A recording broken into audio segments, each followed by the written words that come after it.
제가 퀴즈 하나 드리겠습니다.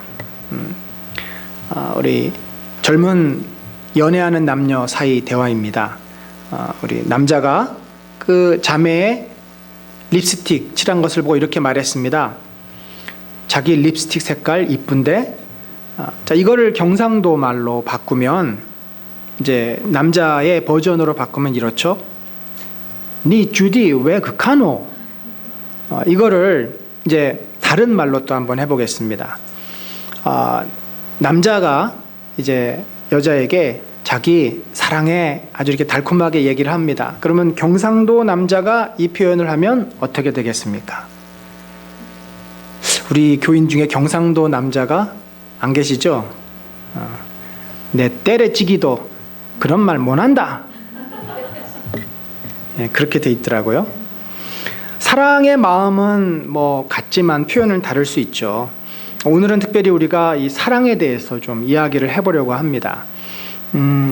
어떻게 보면 가장 흔하게 듣는 말이고 뭐 이미 머릿속에 우리가 다 기억하고 아는 내용인지 모르겠지만 가장 또 힘들고 어려운 것 중에 하나가 사랑입니다. 우리가 지난 시간에 바울이 고린도 교회 교인들을 향해서 너희가 좀 제발 힘써라 하라고 명령했던, 당부했던 첫 번째 말씀이 공동체를 이루는 것이었습니다.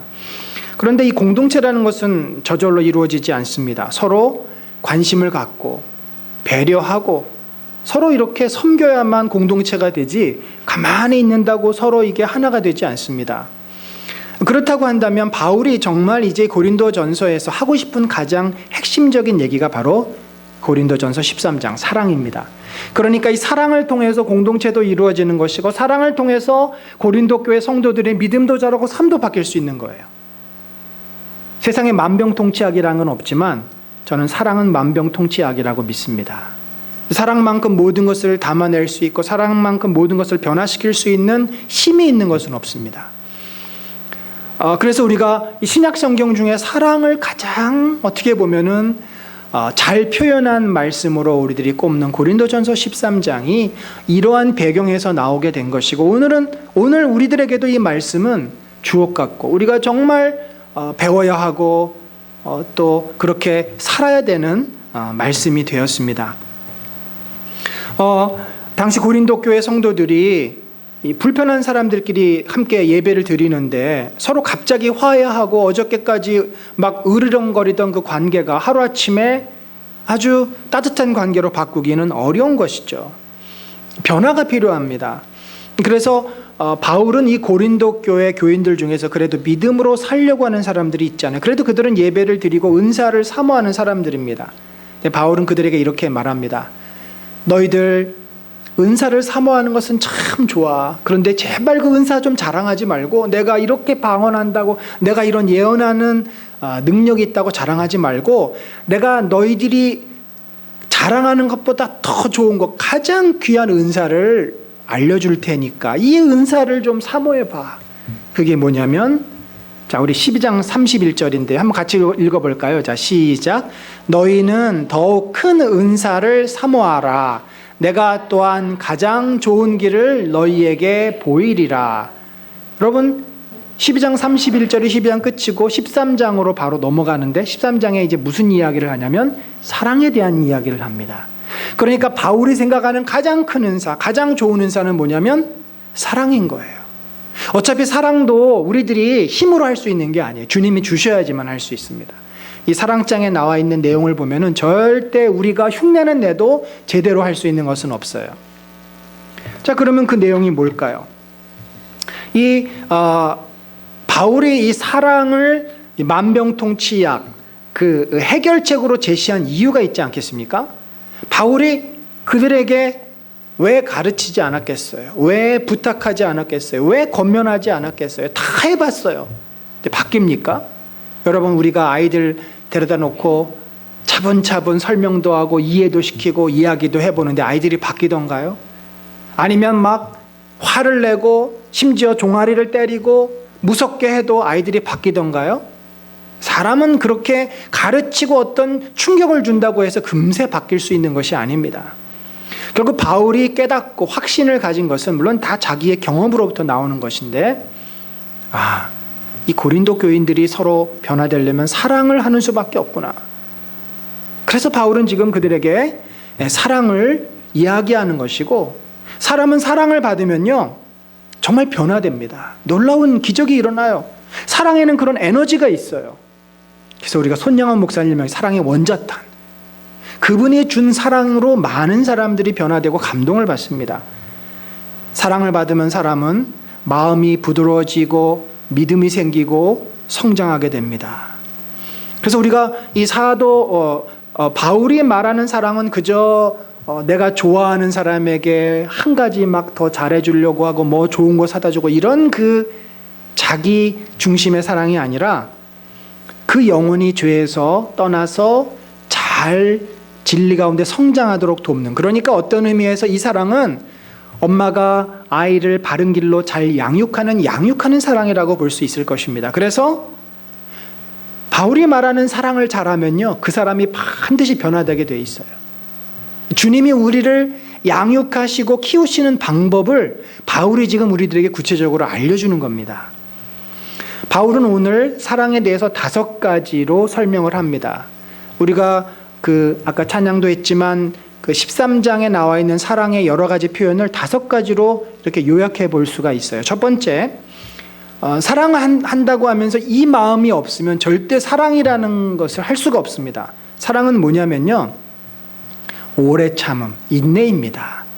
놀랍게도 사랑을 표현하면서 5번에 걸쳐서 이 표현을 하고 있어요. 그러니까 1절에서 4절까지가 사랑의 정의인데, 그 첫 절과 마지막 절이 인내로 시작해서 인내로 끝납니다. 오래 참는 거, 모든 것을 견디는 거, 모든 것을 믿으며 모든 것을 바라며 모든 것을 견딘다. 참으며. 다 같은 말이죠. 다 같은 말이에요. 믿는다는 말은 뭡니까? 그 사람이 변화될 것을 이제 신뢰하고 그때까지 기다리고 참는 거예요. 모든 것을 바란다. 소망하는 거죠. 그 사람이 이러한 아름다운 모습으로 변화될 것을 소망하는 겁니다. 그래서 바울이 고린도 교인을 향하는 그 마음이 지금 그거예요. 너희들이 지금은 이렇게 엉망이지만, 너희들이 어린아이 같이처럼 굴지만 너희들이 멋지게 변할 거야. 소망하며 그걸 믿으며 그때까지 기다리는 거죠. 여러분, 사랑에는 이러한 인내, 기다림이 반드시 필요합니다. 내가 사랑한다고 한다면 그 대상에 대해서 기다려줘야 돼요. 견뎌야 합니다. 사실 우리는 내 말을 무시하는 남편을 참기 어려워합니다. 공부를 안 하거나 딴짓을 하는 아이들을 기다려주기가 힘듭니다. 변덕스럽고 화 잘 내는 아내를 우리들은 참기 힘들어합니다. 사실 우리들에게 이 견딘다, 참는다 하는 것은 불가능하고, 그래서 우리는 하나님의 은혜가 필요해요. 하나님이 우리를 그렇게 할 수 있는 마음을 주셔야 우리들이 믿음도 생기고 견디고 기다릴 수 있는 거 아니겠습니까? 그래서 우리들이 이 서로에 대해서 좀 기다려주고 믿어주려면은 주님의 마음을 품어야 돼요. 사실 뭔가 좀 믿을 만한 구석이 있어야지 그것도 믿죠. 믿을 만한 구석도 없고 싹수가 노란 그런 상황에 대해서 우리들이 견디고 믿는다는 것은 무모해 보이는 거죠. 너무나 우리는 쉽게 포기해버립니다. 사람에 대해서도 포기해버리고 상황에 대해서도 포기해버리고 마음을 그냥 놔버리는 거죠. 그러기가 너무나 쉽습니다. 하지만 예수님이 어떻게 했었습니까? 예수님이 우리를 바라보는 마음, 하나님이 우리를 바라보는 마음이 어떻습니까? 자, 베드로후서 한번 같이 읽습니다. 시작. 주께서는 너희를 대하여 오래 참으사 아무도 멸망하지 아니하고 다 회개하기에 이르기를 원하시느니라. 베드로가 초대교회 성도들을 향한 고백이고 하나님의 마음, 예수님의 마음인 거죠. 주님이 우리를 대하셔도 그런 마음을 가지고 우리를 부르시지 않았습니까? 우리가 주변에 기도하는 사람이 있습니까? 그분들을 향해서도 우리 주님은 같은 마음을 품고 계십니다. 베드로는 이런 자기 입으로 경험을 할 수 있었던 것은 자기가 예수 그리스도를 기도 속을 썩였기 때문이죠. 얼마나 예수님이 베드로 때문에 골탕을 먹었습니까? 말은 청산유수, 간이라도 다 내줄 것처럼 다 말하지만 결정적인 순간에 가서는 베드로는 예수님의 등에 칼을 꼽지 않습니까? 나는 그를 모른다. 그가 도대체 누구냐? 저주까지 하면서 예수님을 부인했던 베드로. 그런 베드로를 예수님이 어떻게 하셨죠? 다시 찾아오셔서 그에게 고기를 구워주시고 그를 또 그 제자들을 다시 받아주십니다. 그게 온유의 모습이에요. 예수님의 온유의 모습입니다. 갈릴리 바닷가에서 부활하신 후에 그 배반했던 제자들을 다시 만난 예수님. 모여서 두려워서 기도하고 있을 때 갑자기 나타나셔서 평안을 선포하셨던 예수님의 모습이 오래 참으시고 온유하신 모습이에요. 베드로는 그런 경험을 했기 때문에 주님의 마음을 알아요. 주님이 나를 그렇게 기다려 주셨지. 그 전에 어떤 교회에 그 집사님 아들이 있었습니다. 여자 집사님 아들이, 부부가 다 교회를 나오셨는데 아빠는 대학 교수셨어요. 굉장히 철저하시고. 얼마 전에 그 드라마 뭐 이렇게 피라미드 갔다 오는 드라마 있었죠. 이름을 제가 잘 기억이 안 나는데 그 아버지가 성공지향적인 아주 강한 출세욕에 사로잡힌 그런 그 드라마 내용이었는데, 뭐 이분은 그런 분은 아니었지만 본인이 워낙 열심히 노력해서 교수가 되었기 때문에 당연히 자기 아들도 그렇게 될 것이라 생각했고 기대했고 요구했죠. 근데 아이들이 보통 초등학교 때까지는 잘 따라옵니다. 그러다가 6학년 중학생이 되면 그때부터는 좀 삐걱거리기 시작하고 사춘기가 되면서 결정적으로 아이들이 반항을 합니다. 사실 반항하는 게 건강한 거예요. 아빠의 잔소리를 듣기 싫어하고 아빠의 요구를 못 맞추고 급기야 이 아이가 계속해서 아빠하고 싸우고 갈등을 일으키다가 우울증 증상이 보이기 시작합니다. 학교를 안 가게 되고 자기 방에서 안 나오고 밥을 안 먹고 엄마가 이 아이를 데리고 상담소에 찾아가서 상담을 해봤더니 심한 우울증이 있다. 결국 이 아이가 학교를 중간에 그만둡니다. 자퇴를 하게 되고 참 힘든 시간을 보냈죠. 힘든 시간을 보냈습니다. 근데 결국은 그 엄마가 어떻게 했어요? 아빠는 그 아이를 못마땅하게 생각하고 참 내가 너 같은 자식을 둔 게 참 후회스럽다, 한심하다 이런 눈빛으로 바라보고 얼굴을 마주치지 않고 밥도 같이 안 먹고 그러니까 무시하는 거죠. 그림자 취급하는 겁니다. 그렇지만 그 엄마는 그 아이를 있는 그대로 받아주는 거예요. 괜찮아, 괜찮아. 뭐 너 하고 싶은 대로 해. 네가 책 읽고 싶으면 책 읽고 자고 싶으면 자고. 아이를 데리고 상담을 다니고 기다려주고 기다려주고 기다려주고 또 기다려주고 기도하고 기다려주고. 그게 언제 끝날지 그 기다리는 부모의 심정이 어떻겠습니까? 시커멓게 타들어가죠. 저도 같이 가서 기도하고 예배드리고 또 기도하고. 나중에 제가 들어보니까 이 아이가 그러니까 중학교 한 2학년 때인가 3학년 때 한참 힘들 때 제가 신방도 몇 번 가고 그랬었는데 나중에 이제 들어보니까 검정고시를 통해서 건국대학교에가 잘 갔고 그리고 미국 뉴욕에 그 주립대인가 하여튼 유학을 갔습니다. 뭐 지금은 다 졸업하고 오지 않았을까 싶은데 그 오랜 시간을 엄마가 기다려준 겁니다. 아빠는 못 기다렸어요. 하지만 엄마라도 기다려줬어요. 기다려주니까 결국은 이 아이가 자기의 인생에 대해서 고민하게 되고 내가 어떻게 살아야 될지를 생각하고 자기의 길을 이제 걸어가게 되는 거죠. 저는 오늘 이 시대에 우리 한국 교육이 뭐 정시를 뭐 50% 늘린다. 정시를 늘린다고 또 뭐 해결되겠습니까? 원래 정시가 많았잖아요. 많아서 그거 문제 줄인다고 수시도 늘린 건데 참 본질은 거기에 있지 않다고 봅니다. 정시에 있든지 수시에 있는 게 아니라 이 시대, 이 사회가 아이들을 기다려주지 못해요. 몰아갑니다. 틀 속에 가둬놓고 채찍질합니다. 정시던 수시던 아이들이 그 틈바구니 속에서 생존하기 위해서 몸부림치는 거 아닙니까? 아이들이 좀 더 숨 쉴 수 있고 좀 더 천천히 가더라도 자기의 길을 갈 수 있도록 이 사회가 기다려주고 부모들이 기다려주면 아이들이 왜 그렇게 힘들게 사춘기를 보내야만 합니까? 사랑은 참으로 기다려주는 그 마음이 필요합니다. 주님이 우리를 기다려주셨듯이 우리가 서로에 대해서 가족들에 대해서 아이들에 대해서 기다려준다면 기대해준다면 언젠가는 뭐 내가 뭐 기대했던 그대로 아닐지라도 언젠가는 그 인생이 그 믿음대로 바뀌어지지 않겠습니까? 사랑의 두 번째 표현은 바로 겸손입니다. 사랑한다면 겸손한 마음이 있어야 돼요. 여러분, 교만한 마음 가지고 절대 사랑할 수 없습니다. 그건 불가능해요. 내가 너보다 나아. 그럼 어떻게 보면은 긍휼히 여겨주는 건데 그건 사랑의 긍휼이 아닌 거예요. 교만의 긍휼입니다. 진정한 긍휼은 사랑에서 오는데 사랑은 겸손함이 전제되어야 합니다. 그래서 이 교만을 또 바울은 세 가지 표현으로 씁니다. 시기하지 않고, 자랑하지 않고, 교만하지 않고. 한 번만 말해서는 부족하니까 세 번을 반복해요. 그러니까 이 문제가 해결되지 않으면 절대 사랑할 수 없다는 거죠. 남편과 아내가 서로 기싸움 하면은 절대 사랑할 수 없고, 시부모와 또 자식들이, 또 친구끼리, 교인끼리 서로 기싸움 하면 절대로 사랑할 수가 없어요. 바울은 교만해서 늘 서로 아웅다퉁하는 이 고린도 교인들을 향해서 제발 이제는 좀 그만 싸우고 서로 좀 존중해주고 있는 모습 그대로 보면 안 되겠니? 라고 말을 하는 거죠. 여러분, 나도 모르게 우리는요, 늘 내 마음속에 뭔가 이렇게 나 자신을 드러내 보이고 싶어 하는 욕구들이 있습니다. 인정 욕구가 있어요. 그거는 인간이 죄인일 때부터 갖고 있는 겁니다. 그래서 자랑하고 싶어 해요.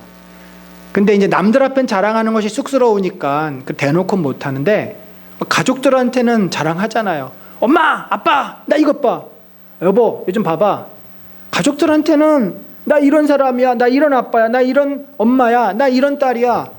자랑하고 싶고 또 그렇게 자랑하면 훌륭하다고 박수 쳐주고 우리가 서로 그럽니다만 사실은 그 사람에게 하는 자랑은요 굉장히 조건적입니다. 그리고 상대방이 내 자랑을 받아주면 감사하죠. 그런데 남의 그 자랑을 받아줄 만큼 우리가 여유가 있지가 못해요. 왜냐하면 늘 나도 자랑하고 싶거든요. 남의 시기라는 게 왜 생기죠? 나도 자랑하고 싶은데 남이 자랑하니까 불편하는 거예요. 그래서 시기라는 것이 생깁니다. 만약에 내가 자랑하고 싶은 마음이 없으면 절대 시기는 있을 수가 없어요. 누군가가 자랑해오고 누군가가 자기의 좋은 점을 표현하면 그래? 그래서 그냥 축하해 줄 수 있는 거죠. 사람은 참 그게 되지 않습니다. 그래서 우리가 무엇을 연습해야 되냐면 주님께 우리를 자랑하는 연습을 하면 이 마음이 없어질 것 같습니다. 주님께 자랑하세요. 주님, 저 이렇게 열심히 살았어요. 주님, 저 이거 했어요. 잘했죠. 저 좀 칭찬해 주세요. 그럼 우리 주님이 우리를 칭찬해 주세요. 그래, 잘했다. 수고했다. 그래, 너가 정말 최고구나. 너가 이렇게 인생을 열심히 살고 있구나. 바울은 사람들에게 자랑하지 말고 너가 주님에게 받은 은혜 자랑하고 주님이 가서 네 그것을 자랑하라라고 이야기합니다. 왜냐하면 주님은 우리의 자랑을 받아주실 만한 분이기 때문에 그래요. 그러면서 우리들이 이제 우리의 그 마음이 회복이 되는 거죠. 주님이 나를 사랑하시는구나. 나를 인정해 주시는구나. 그러면 자동적으로 내가 주님 안에서 어떤 사람이 됩니까? 더 이상 자랑할 필요가 없는 사람이 됩니다. 사랑하는 성도 여러분,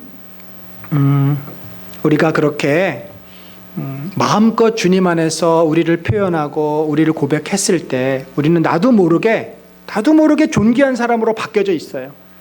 그전에는 내가 뭐를 해야 내가 참 훌륭한 사람인 줄 알았고 내가 뭐가 있어야지만 좀 있어 보인다라고 생각을 했는데 주님 앞에 가서 자랑하면요 그런 것들이 이제는 중요하지 않게 돼요. 그냥 예수님이 나를 사랑하시지, 나를 귀하게 여겨주시지, 내 존재감 자체가 바뀌게 됩니다.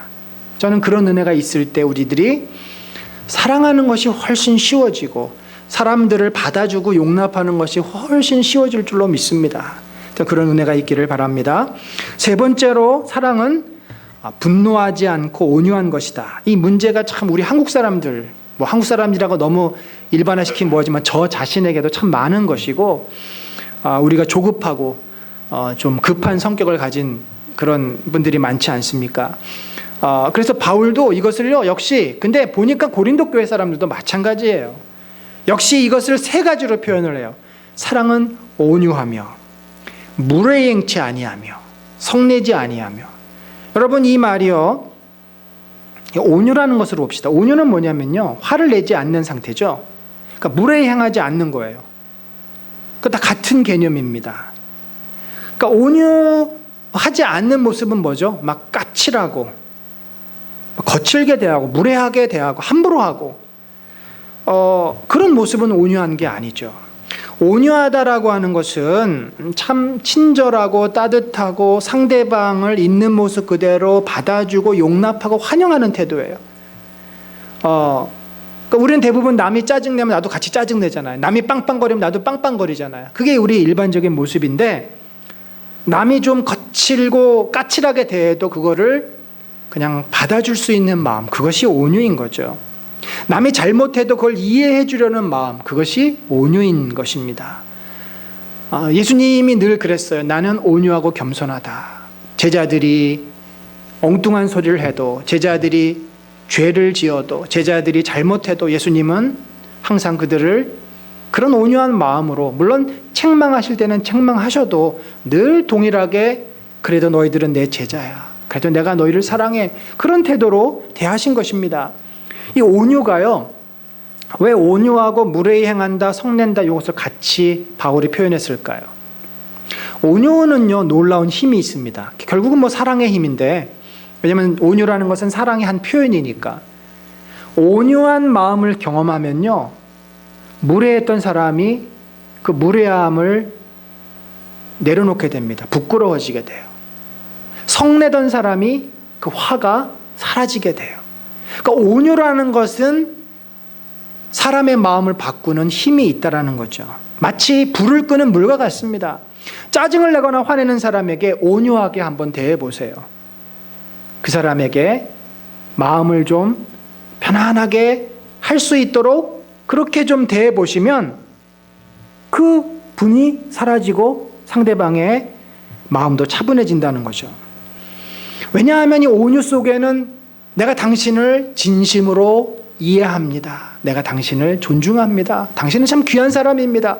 당신이 지금 어떠한 상황, 어떠한 형편에 있더라도 나는 당신을 환영합니다라는 메시지가 그 안에 있기 때문이에요. 참 온유한 사람하고 이렇게 이야기하고 대하다 보면 내가 회복이 되는 것을 느껴요.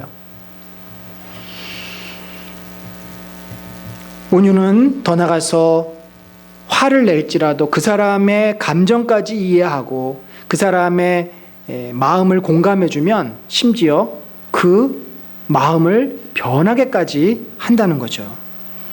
여러분, 우리에게 온유한다는 것은 너무나 어렵습니다. 우리는 나랑 좀 거리감이 있는 사람에게는 참 친절하게 하려고 노력을 하죠. 인사도 잘하고.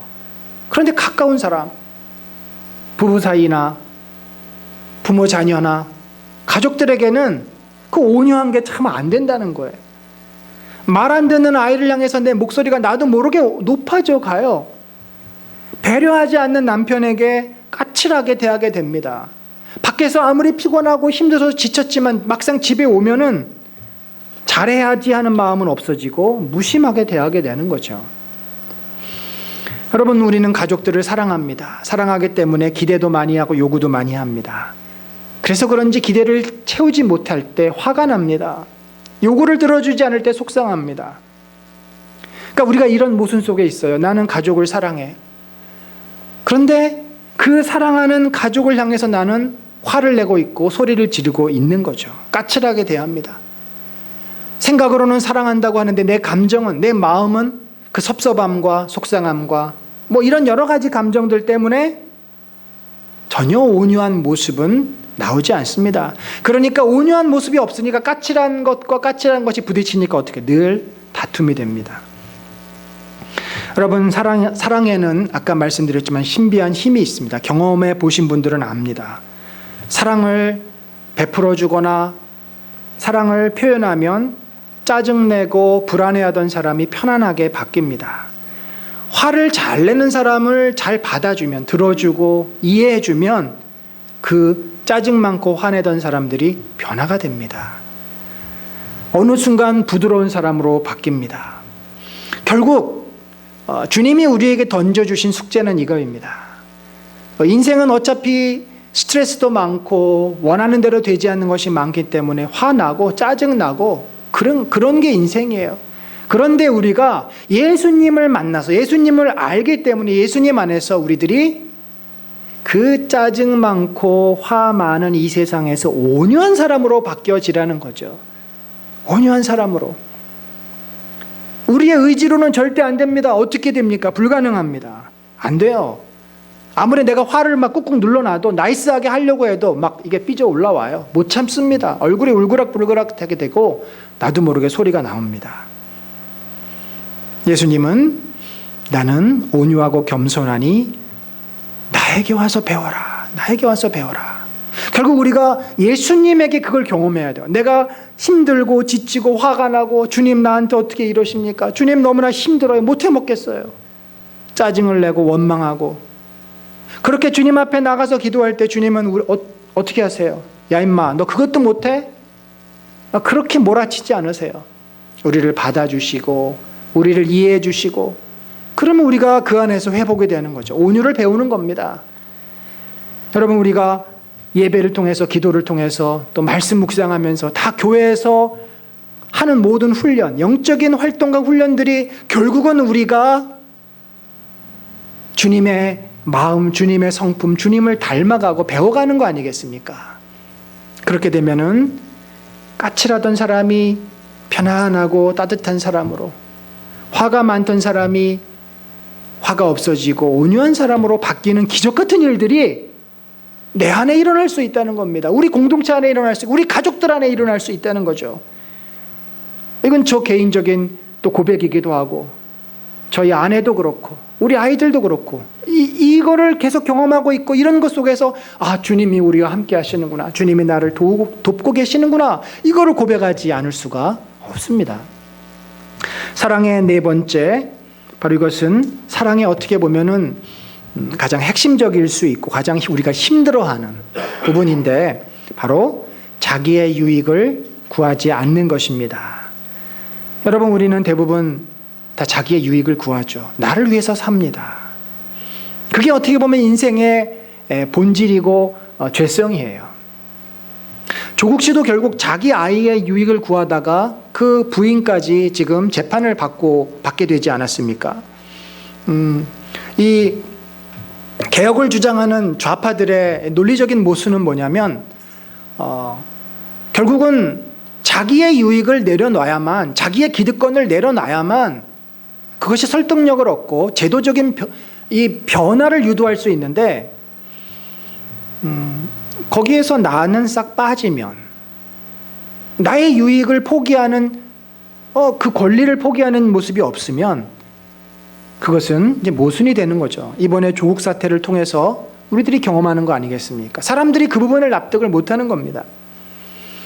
여러분 우리가 손가락질은 하기는 쉬워도 우리 스스로가 하기는 너무나 힘듭니다. 왜냐하면 우리 모두가 다 연약한 죄인이기 때문에 그렇습니다. 나의 유익을 포기하는 것이 우리에게는 거의 불가능해요. 그래서 이것 역시 하나님께 배워야 합니다. 남의 유익을 구하는 것 제일 잘하시는 분이 누구예요? 하나님이시잖아요. 예수님이시잖아요.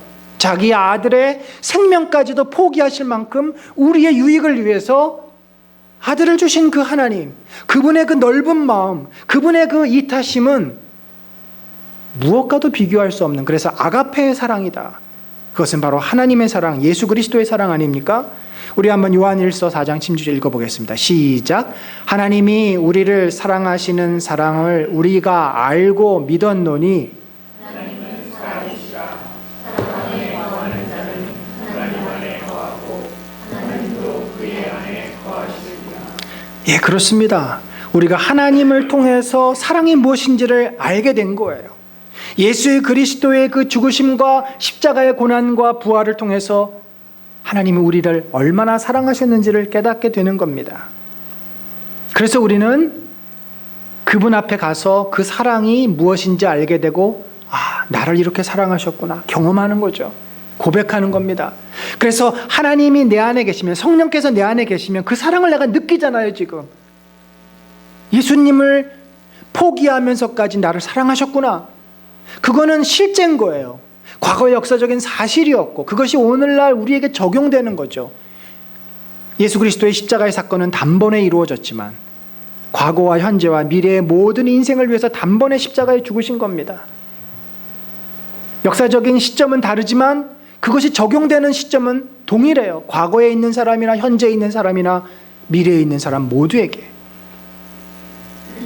우리는 주님의 사랑을 배워야 합니다. 하나님의 사랑을 느껴야 하고 경험해야 하고 깨달아야 합니다. 그러면 내 안에도 누군가를 긍휼히 여기고 누군가의 유익을 위해서 나의 유익을 포기할 수 있는 그 마음이 생겨요.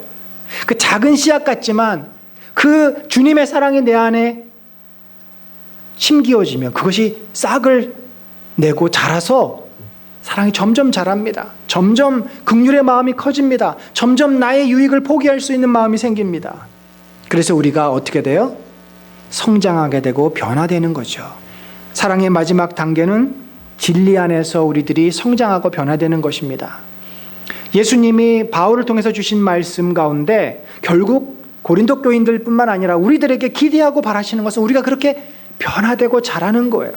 사랑의 본질이신 예수님을 닮을 때까지. 그래서 악한 것을 생각하지 않고 불의를 기뻐하지 않고 악한 것, 불의 다 뭡니까? 이 세상의 가치관입니다. 나를 왕으로 삼고 나를 신으로 삼는 이 세상에 이 땅에 썩어질 것을 목숨처럼 아끼도록 거기에 영원한 생명이 있는 것처럼 착각하도록 만드는 그것이 악한 것이고 불의예요. 진리는 무엇입니까? 하나님만이 영원하신 참 신이시고 주 예수 그리스도를 우리가 구주라 고백하는 그 믿음이 진리고 그 믿음 안에 머물면 우리 인생들은 뭐예요? 너도 신이 아니고 너도 신이 아니고 우리 모두가 다 죄인이야. 우리는 서로 사랑하고 함께 그리스도 안에 머물러야 해. 그 말씀대로 순종하면서 사는 것, 그것이 진리입니다. 사실은 간단한 거예요. 이 간단한 것을 우리 인생이 못합니다. 왜냐하면 우리가 죄인이기 때문에. 그래서 주님은 사랑을 배우고 사랑을 깨닫고 사랑해서 자라가라. 바울이 이 에베소서나 빌립보서나 그들을 위해서 기도하는 기도의 제목이 뭐예요? 그리스도의 사랑이 얼마나 풍성한지, 그 깊이와 높이가 넓이가 얼마나 큰지를 너희가 알기를 원하노라. 그 사랑은 우리를 변화시키는 사랑입니다. 여러분, 가족끼리요, 부부끼리, 부모 자녀끼리, 가족끼리 서로 잘해주고 같이 밥 맛있게 먹고 여행도 다니고 얼마나 좋습니까? 사랑하는 관계. 그런데 가장 귀한 것을 우리가 줄 수 있어야 돼. 서로에게. 아내는 남편에게, 남편은 아내에게, 부모는 자식에게. 가장 귀한 것이 뭐예요? 진리입니다. 진리. 이 주 예수 그리스도, 진리의 말씀. 그래서 우리들이 부모된 자로서 자녀들에게 유산을 물려주는 것도 뭐 소중하겠죠. 그러나 가장 크게 물려줘야 될 것은 믿음의 유산. 바로 신앙의 훈련, 믿음의 유산입니다. 부부끼리 서로 친구가 되고 인생의 동반자가 됩니다. 그런데 부부끼리 서로 어떻게 해야 될까요? 믿음의 친구가 되어야 됩니다. 서로를 위해서 기도하고 서로에게 진리의 말씀을 나눠주고 함께 누가 먼저 앞섰다면 앞선 사람이 뒤따라오는 사람을 이끌고 가고 같이 끌고 가야지 혼자만 달려서는 안 돼요. 우리가 진리로 함께 자라는 것, 그것이 사랑입니다.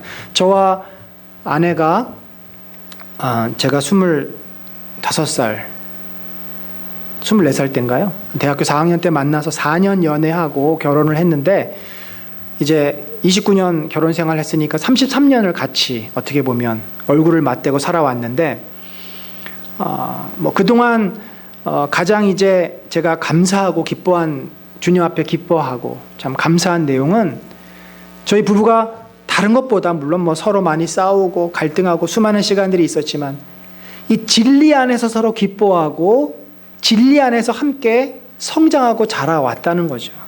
처음에 연애할 때 물론 뭐 큐티한 것 가지고 제가 이제 같이 나누자고 성경 공부하자고 이제 좀 꼬드겼죠. 이렇게 딱 해서 서역 공부하자고 하고, 물론 뭐 나중에는 서역 공부 뭐 유야무야 되기도 했습니다만, 그러나 처음에는 제가 이제 저희 집사람을 이끄는 입장이었어요. 그때 저는 이제 뭐 신학교를 갔고 뭐 사역을 하는 입장이었고 저희 집사람을 이끄는 입장이었지만, 그러나 둘이서 그렇게 좋은 말씀 있으면 서로 나누고 그러다 보니까 요즘은요 저희 집사람이 저한테 물어다 줍니다. 어디서 이렇게 귀한 메시지 물어다 주고 또 어디서 정말 좋은 그 강의 물어다 주고, 제가 얼마나 그래서 저는 가만히 있는데 다 받아 먹어요. 그러니까 굉장히 제가 요즘은 좋습니다. 왜냐하면 저는 제가 하던 그 틀 안에서 늘 있기 때문에 그 주변 거를 잘 관심을 안 가져요. 근데 저희 사람이 좋은 메시지, 좋은 시야, 좋은 어떤 깨달음, 도전, 서로가 서로를 말씀으로 먹이고 같이 또 깨달은 거 있으면 나누고, 그래서 운전하고 어디 가다 보면 또 깨달은 말씀 나누고, 한 달에 한 번 정도, 두 달에 한 번은 제가 이제 기도원을 가는데 그 기도원에 가서 같이 기도하면서 또 그런 거 나누고, 그러면서 뭐예요? 서로 진리 안에서 함께 자라가는 거죠. 저는 이것이 너무나 중요하다고 생각해요. 여러분, 나이 들면은 나머지 뭐가 남겠습니까? 아무것도 남는 게 없어요. 나이가 들어갈수록 이제 주님 앞에 가는 시간이 가까워지기 때문에 주님을 바라봐야 되는데, 부부가 같이 바라볼 수 있으면, 가족이 같이 바라볼 수 있으면 얼마나 그것이 기쁘고 감사한 일입니까? 그러니까 저희는 가정 예배 드릴 때 가끔씩 저희 장인어른 이야기를 해요. 할아버지 계신 곳 천국, 그 할아버지의 믿음, 또 우리 아이들 3대가 삶을 살지만 그분은 이제 고인이 되셨지만 그 삶이 분리되어 있지 않아요. 할아버지의 믿음, 할아버지의 삶을 우리들이 얘기하고 그 죽음과 부활과 영생을 지금 이 땅에서 같이 나누면서 경험하는 거죠. 그것이 영생 아닙니까? 여러분, 고린도 교인들을 바울은 참 사랑했습니다. 사랑했기 때문에 자기를 향해서 무시하고 공격하고 비난하는 그 고린도 교인들을 향해서 그는 목소리를 높이지 않았어요. 온유한 태도로 그들을 격려하고 그들을 권면하고 그들이 어떻게든지 변화되어서 아름다운 공동체가 되도록 바울은 애를 쓰고 있습니다. 이것이 바울의 사랑의 모습이에요. 우리가 고린도전서 한 장만 보았지만 고린도전서 전에 또 다른 편지가 있습니다. 기록되지 않은, 남아있지 않은 편지가 있고 고린도 후서 사이에 또 편지가 있어요. 그러니까 바울은 서신을 무려 4번이나 왕래하면서 또 인편을 보내면서 고린도 교회 성도들을 위해서 그가 애를 쓰고 있는 거죠.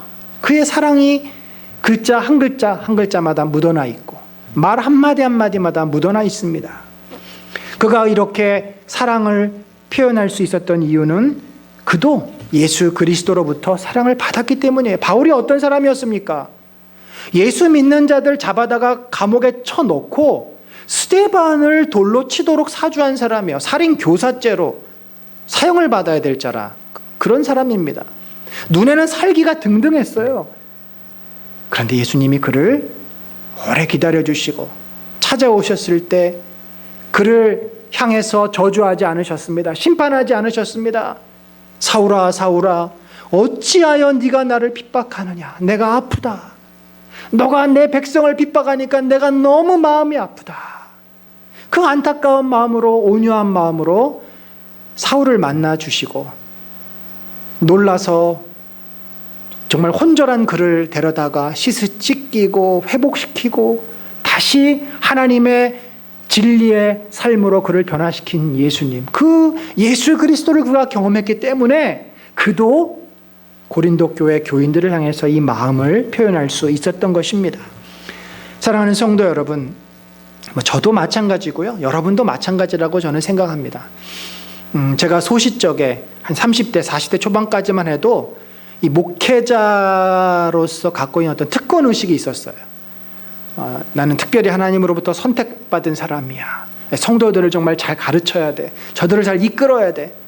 그런데 제가 이제 40대 중후반이 되면서 깨달은 것은 도찐개찐이구나. 나나 우리 성도들이나 어떻게 보면 저보다도 우리 성도들이 훌륭한 점들이 더 많다는 것을 발견하게 됩니다. 참 교만한 인생이에요. 어리석은 인생이에요. 아무것도 없습니다. 결국 우리가 다 주의 은혜로 사는 건데, 여러분 그렇게 주님은 우리를 기다려주시고 우리가 변해될 때까지 그 사랑 알게 하시는 거예요. 그러니까 누가 갑이냐, 누가 최고냐? 하나님의 사랑을 가장 많이 경험한 사람이 최고예요. 그 사람은 그 어느 누구보다도 가장 강한 자가 되고 강한 힘을 갖게 되고 주님의 은혜라는, 주님의 사랑이라는 힘을 갖게 됩니다. 사랑하는 성도 여러분, 우리가 해야 될 것이 뭘까요? 주님의 사랑을 많이 누리는 것입니다. 그러면 우리의 마음이 어떠했더라도, 과거의 삶이 어떠했더라도 상관없어요. 우리의 마음이 변합니다. 넉넉해지고요, 따뜻해지고요, 편해지고 자신감이 생기고 소망을 갖게 되고, 내가 그렇게 변하면은 이제 드디어 나도 누군가를 사랑할 수 있게 되는 거예요. 아내를 배려해 줄 줄 알고, 남편을 기다려 줄 줄 알고, 아이들을 품고, 내 이웃들, 내 주변 사람들, 성도들을 향해서 정말 주님의 마음으로 바라봐 줄 수 있는 나로 바뀌는 거죠. 그것이 신앙 성장 아니겠습니까? 사랑하는 성도들, 우리가 미숙합니다. 그렇지만 서로 사랑합시다. 주님이 우리를 사랑하신 그 사랑, 지금도 주님은 우리를 사랑하고 계시고 앞으로도 사랑하실 것입니다. 그 사랑을 늘 받고 체험하면서 서로 사랑합시다. 그러면 우리가 부족하지만 아름다운 공동체를 이루어갈 것입니다. 그렇게 우리가 이것이 주의 뜻인 줄 알고, 이것이 주의 일인 줄을 확신하고 서로 사랑하고 아름답게 공동체를 이루어가는 일에 열심을 내는 우리 모두가 되시기를 간절히 축원합니다. 우리 마지막으로 같이 기도하고 예배 마치겠는데요. 주님, 이렇게 기도합시다. 제가 주님의 사랑을 더 많이 알기를 원합니다. 주님이 나를 얼마나 사랑하시는지, 주님이 나를 얼마나 기다려주고 계시는지, 주님이 나를 얼마나 온유하게 대하시는지 깨닫고, 내가 그 주님의 사랑을 배우고, 내가 주님의 온유를 배우고, 주님의 믿음으로 주님을 바라보는 그러한 사랑을 품게 하여 주옵소서. 우리 같이 기도합니다.